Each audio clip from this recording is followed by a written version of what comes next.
চাকরি প্রত্যাশী আমার ভাই ও বোনেরা, আশা করি আপনারা সকলে ভালো আছেন, আমিও ভালো আছি। জেলা প্রশাসক কার্যালয় কিশোরগঞ্জ সকলে অবগত আছেন যে রাজস্ব খাতভুক্ত একটা নিয়োগ বিজ্ঞপ্তি প্রকাশ করে অফিস সহায়ক পদ 55টি শূন্য পদ।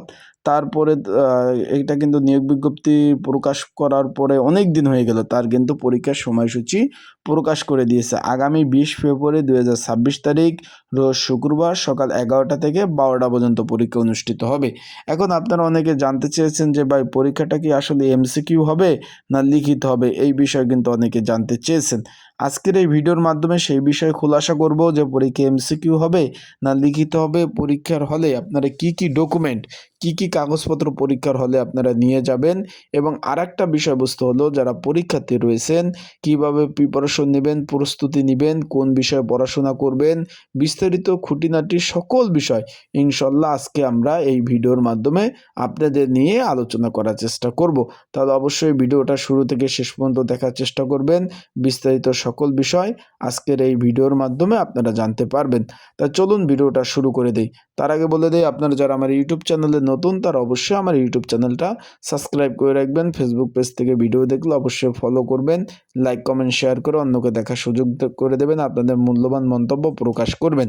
এখন এই যে অফিস সহায়ক 55টি শূন্যপদ, 20তম গ্রেডের চাকরি, 8,200 টাকা থেকে 20,010 টাকা বেসিক। এখন এটার পরীক্ষাটা যেহেতু ভাই আগামী 20 ফেব্রুয়ারি পরীক্ষা হবে, এখানে লিখিত পরীক্ষা, এমসিকিউ পরীক্ষা হবে না। অনেকে জিজ্ঞেস করছেন যে ভাই এমসিকিউ হবে না লিখিত হবে। পরীক্ষা লিখিত হবে, তাই আপনারা যারা পরীক্ষার্থী রয়েছেন বা ক্যান্ডিডেট রয়েছেন তারা অবশ্যই লিখিত পরীক্ষার প্রিপারেশন নেবেন। আবারও বলতেছি, যারা পরীক্ষার্থী রয়েছেন তারা অবশ্যই লিখিত পরীক্ষার প্রিপারেশন নেবেন।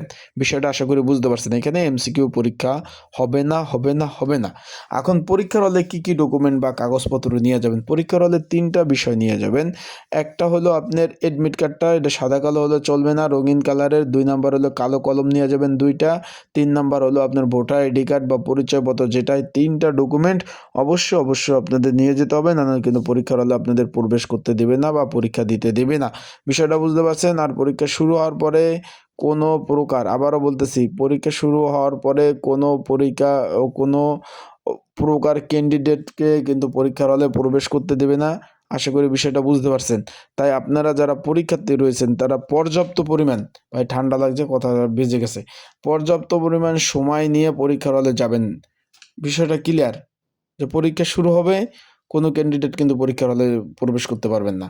তাই ভালো থাকবেন, সুস্থ থাকবেন। যারা পরীক্ষার্থী রয়েছেন পর্যাপ্ত পরিমাণ প্রিপারেশন নেবেন। এখানে ক্যান্ডিডেট বেশি, পরীক্ষার্থী বেশি, আর এটা সম্পূর্ণ রাজস্ব খাতে এবং সরকারি চাকরি। সোনার হরিণ, বাসায় থেকে আপনারা চাকরি করতে পারবেন। আবারও বলতেছি, বাসায় থেকে চাকরি করতে পারবেন। তাই এই সুযোগ হাতছাড়া না করতে চাইলে পড়তে হবে, ভালোভাবে প্রিপারেশন নিতে হবে। ভালো পড়াশোনা ছাড়া কিন্তু পাশ করতে পারবেন না। ভালো থাকুন, সুস্থ থাকুন, চোখ রাখুন আমার ইউটিউব চ্যানেলে। আপডেট তথ্যবলী, এই বিষয়গুলি নিয়ে, এই বিষয়ে আরও অনেক ভিডিও আসবে, তাই চোখ রাখতে পারেন। আর যাদের সাজেশন প্রয়োজন হোয়াটসঅ্যাপ নাম্বারে যোগাযোগ করতে পারেন।